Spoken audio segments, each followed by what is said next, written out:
Avatar: Way of the Water. This is totally just off everything else that's happening. My God. But Avatar: Way of the Water got its reactions, its first reactions when it came to people seeing it. People went to the premiere and everything. So let's just kind of scroll through. And let's see what's happening when it comes to these internet reactions. Spoiler alert, yeah, a lot of people just talking about the visuals and saying how goddamn gorgeous they are. So right here we got Jake Hamilton saying, as someone who liked and didn't love the first Avatar, let me tell you, Avatar: The Way of the Water blew me away. Vastly superior in visuals, storytelling, and performances. The sequel left my jaw on the ground for the entire runtime. James Cameron is the god of sequels. So we got that. Roger Iger says it's a true privilege to be partnered. Yeah, of course we're talking about that.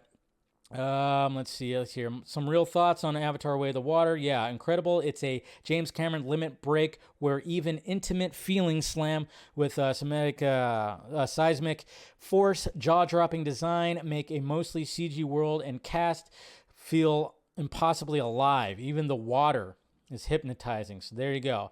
Christian Harloff said, just saw Avatar: Way of the Water. I was a big fan of the first one, and I'm a big fan of this one. Emotional and absolutely stunning. It's such a cinematic experience. I don't know if it'll win over a lot of people who didn't like the first one, but I was happy to be back in Pandora.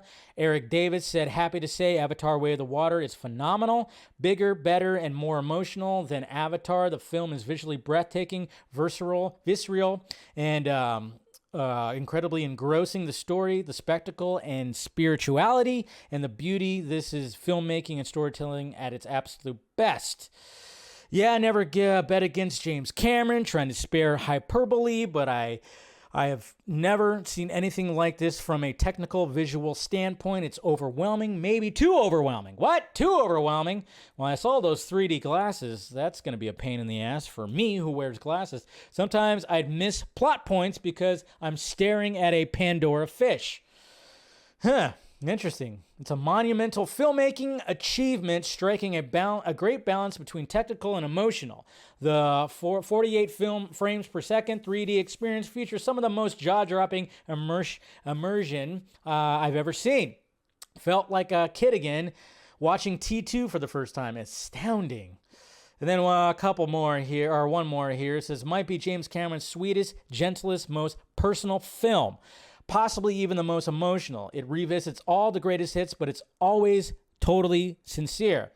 He is never leaving Pandora. He loves his family. By the end, I did too. So there you go. So, I mean, I don't know.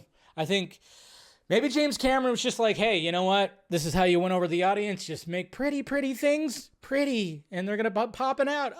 It's going to be all, what the fuck? I mean, that's what the first one was like. I'm not saying I liked the first one. Did I love it? No. But I remember that experience. See, he's trying to create experience. That's what we keep on talking about. Cinematic experience.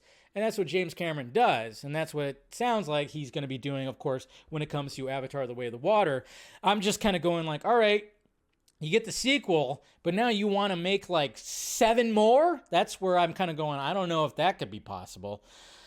And it's just going to be interesting to see what kind of box office pull this does bring in. I'm going to go see it for sure. I'm definitely going to go see it, so we'll see.